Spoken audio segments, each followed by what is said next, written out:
Hello everyone and welcome to another video. So today we've got a small problem with this stand mixer. So this is a KitchenAid Professional 5 Plus. This is about a $400 or $500 mixer, and we're having problems in the sense that it doesn't do its core function. It doesn't mix. The paddle won't spin. So I want to take a quick look at this today, and we're going to see that this is actually an exceedingly simple fix. Instead of having to spend another $400 or $500 on another mixer, this is literally a $14 part that you can just replace. So let's take a look at that. And maybe the first thing we should do is let me show you the symptoms of what's going wrong with this.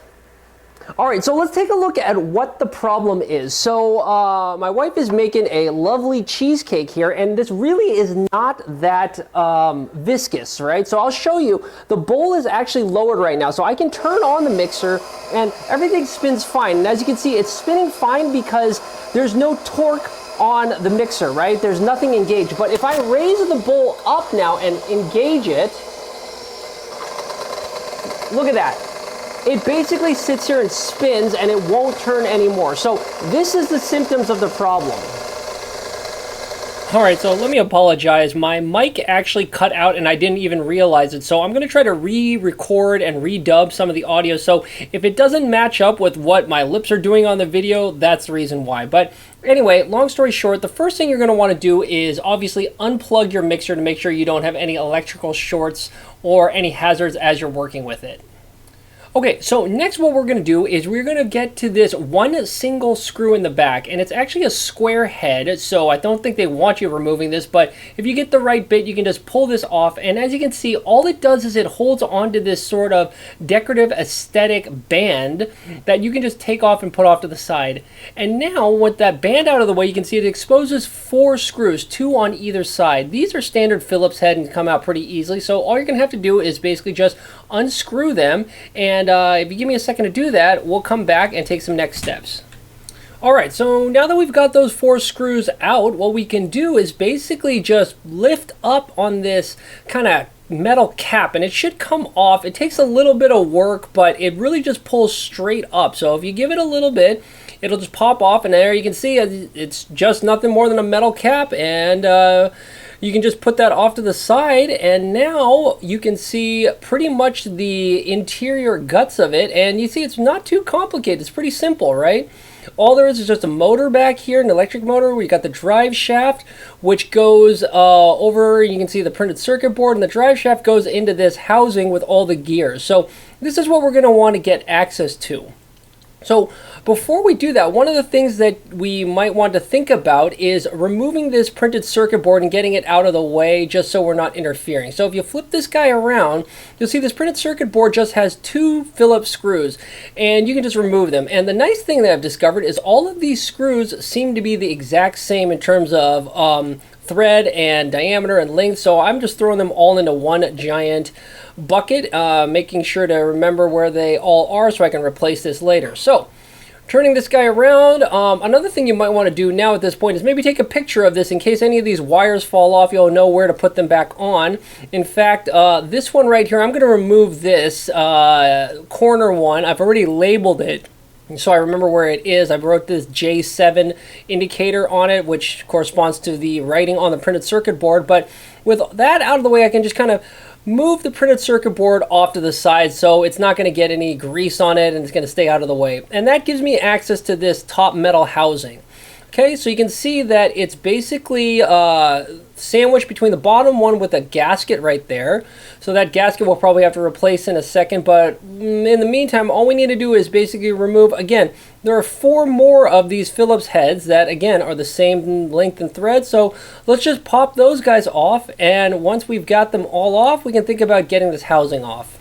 Alright, so now we're getting ready to take this housing off, and this is where it might get a little bit messy. So I would recommend throwing on some latex gloves or something like that. Also, you're going to want some paper towels and maybe a place where you can put down some greasy parts. Because, like I said, we're going to take this housing off. There's a bunch of grease underneath of it. So to do this, just basically pull straight up and the housing should basically pop right off, and there you go. And you can even take a look inside. You can see here's the gasket, and even the gear which is associated with that power takeoff for the accessories on the mixer can easily pop right out. And you can see Yeah, there's basically grease everywhere. You can see how everything is assembled and how everything works. So tell you what, let's move this gear off to the side and actually come around and let's take another look at this main drive. Alright, so here's another view, and as you can see, it's pretty darn simple, right? All you've got is you've got the main motor back here, right, which is driving the drive shaft, which comes into this drive shaft gear, which interfaces with this this worm gear, right? And when you spin the worm gear, it will actually spin this other set of vertical gears, which is attached to the shaft, which actually turns the mixer down below, right? So, as you can see, as I move this, you can see it's turning, but then look at this, it's stopped, right? The main gear on the drive shaft is still turning, but that vertical set of gears has stopped. Now, if I move this a little bit more to engage some of the teeth, and now, okay, now it's turning again. Now, the reason why we have this intermittent behavior and what was causing the issue earlier is if we keep turning, and you'll come around and you'll see that, I don't know if it's probably a little difficult to see. Let's shine some light on it. You can see some of the teeth on this gear. This is called the follower gear, the one that's oriented vertically on the vertical shaft. Some of those teeth have completely worn away. So over the years, or over time, you know, maybe the mixer had too big of a load at some point, but some of those teeth got worn down or broken. But right there, look at this. It's almost completely flat. This is the culprit. So what we need to do is we need to extract this gear. We need to disassemble it a little more so we can get this follower gear out and think about putting a replacement in. So I think we've isolated the problem. So now let's take some next steps to get access to this gear. Okay, so we've taken some of the grease away. I just wiped it away, and what that exposes is, you can see we've got this circlip or this C-clip or this shaft ring, whatever you want to call it. It's just sitting here basically stopping the gear. So all we got to do is I'm going to grab a helper, and we're going to try to basically pry this C-clip off. And once we get it off, hopefully we'll be able to expose the gear. Let me see if we can get this. Oh, okay, we're getting there, kind of. Okay, so we're going to have to finagle this a little bit. We're almost there. There it goes. But tell you what, we're going to give this a little bit of finagling, and we should hopefully be back in a second once we get this clip off.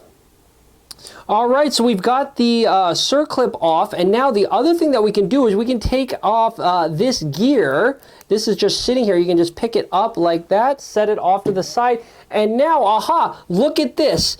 You can see all of the ground off teeth here in the grease. So here is what happened to those teeth on this guy. So yeah, this is pretty clear evidence that we've got the failure, I think, isolated. It's that those teeth of the gear that have ground off and are just sitting here. So we're gonna have to clean this off, get all this metal shavings out of here, and then we'll work on getting this this gear out.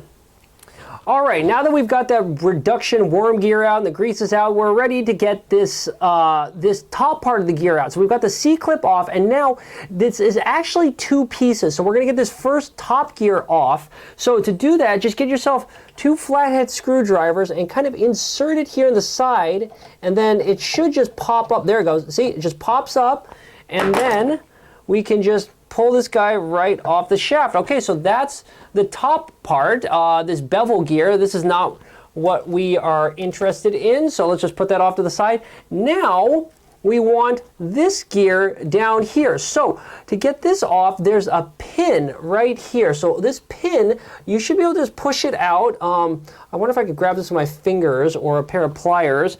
I don't think you need a punch. You can see that it just kind of came out pretty easily. So let me see if I can just pull this guy out. There you go. Whoop, yep, see, there you go. Okay, so this pin, obviously, it is small. Save it, make sure it is put away in someplace safe. And now, this entire shaft should come down. So I've seen, we might need a mallet to kind of hit this. Oh, actually, gosh, look at this. I might be able to hit this down with my hand. I probably should get a mallet for this. Let me see, so I save my hand. And gosh, I should probably do this with let's put a little bit of padding in between my hammer. Okay, and let's just tap this guy down. Look at that, and here we go. The entire assembly will just slide through. So here we go. See, there's some extra grease here. You can see this is just what's turning the mixer actual attachment, but the whole thing just slides right out. there we go. And now, coming back up to the top, here's the, oh, look at that, this gear. This is the one we're interested in, right? This is that, I believe it's called like a follower gear, is what I've seen on some websites when you're trying to get a replacement part for this. This is the follower gear, and let me just see if I can clean up a little bit of the grease so we can take a look at it. And yep, there you go, look at that. These teeth are just totally, completely worn away. These teeth are still good, right? But as you spin this thing around, you can clearly see here's the problem, right? So this part is bad. So you can see here's the geometry, here's what it sort of looks like. We just need to go or order ourselves a replacement part for this, and we should be on our way. So let's go hop online and see if we can find this thing. All right, so I got this kit off the internet. I think you go around, you can look for it. It actually was pretty reasonable. I think it was $14 for all this stuff. So the thing that we mostly care about is obviously the replacement follower gear here, but also it has a new gasket. Looks like they even include another pin, a circlip, 4 of these Phillips head screws, and all the grease, replacement grease, because what I ended up doing was I came here and I cleaned off all the old grease that was probably contaminated with all those metal shavings. So I took all the grease out of here, and in fact, if you come up, you can even see in the stand mixer, we spent some time digging out and cleaning out all the old grease. So at this point, we just need to replace this old follower gear, and as you can see, the teeth look a lot better. And just for comparison's sake, yeah, here is, yep, that's the munched teeth. Here's the good-looking teeth. So let's get this guy reinstalled and see if it works. Okay, so we've gone ahead and just re-greased a little bit. So I've added some grease to all of these gears, and now it's just a matter of reassembling it. So let's take this planetary gear and just insert it straight up, and we're gonna have to just make sure that this secondary gear meshes with the outer gear, and yep, there we go. Look, there we go, that's turning. Okay, now let's take our replacement follower gear, and all that does is it just slides right over the top. Yep, that's easy. And now let's take our pin, right? This is the pin that just goes right in here, like such. Great. And now it is, I believe it's this part, but I gotta be a little careful how this is lined up. You can kind of see it's got a indentation for the pin. So I'm gonna align the pin in the correct orientation with the follower gear, and then just drop this guy right back on top. And if I can get him lined up properly, it should just fall in there. Aha, there we go. Okay, that's looking good. And there. Okay, now let's take this worm gear, this kind of reduction worm gear, and he goes in. And again, you got to be a little careful. You can see these flanges. It's they've kind of got the cutouts here and then rounded edges on that side. Same with this side. So those have to get aligned properly up here. And I think it should just fall right into place. If I can get this thing working. There we go. Okay, and look at that. We're back in business. This whole thing is turning. Okay, so let's go ahead, add a little bit more grease, and then we'll put the gasket on and then screw on the top, and I think we're pretty much back. All right, so we've reapplied a lot of grease liberally, and before we close this guy up, don't forget to put the C-clip or the circlip back onto the shaft. So I put that back on. This is just that spare replacement one that came with our kit, but he's all done, ready to go. So now we also put the new gasket on, and don't forget to put in your power takeoff gear, right? So that guy just goes inside, I think, like such. There we go. That looks about back to normal. And now I think we're ready to close this guy back up. Again, as you can see, maybe we'll just do a quick double check, but yep, look at that. Everything's turning nicely. This is all looking good. Okay, so let's close him back up. We'll put this up top like such. And aha, there we go. Okay, that looks good. Now let's just put the screws back in. We'll put the circuit board back together, basically just reverse everything and button them up, and we'll give it a try. All right, so we're hopefully back in business. Let's see, we've got some stuff in there. We've got it plugged in, so let's go ahead and turn it on. And yep, there we go, it's spinning. And now the litmus test is, let's go ahead and engage the dough. Hey, look at that. There you go, no problem. All right, looks like we're all fixed and back up and running. All right, so there you have it. A pretty darn simple fix to save yourself a good bit of money. As we saw, it's just a $14 gear that you need to replace in here. You spend about an hour or two opening this up, switching the gear, redoing a little bit of the grease, and you've saved yourself $400 or $500, and you've saved throwing a mixer into the landfill. So this feels good from an economic and ecological perspective. So with that being said, I think this is probably a great spot to leave it. I hope you enjoyed the video, and if so, I also hope you'll consider subscribing to the channel. Surprisingly, if you just scroll a little ways down and click on that subscribe button, it really does help me continue to make these videos. And remember, the new videos come out every Monday, so I hope we'll be able to catch you at one of these future discussions and we can all learn something new together. So until then, I think I'll sign off. Talk to you later. Bye.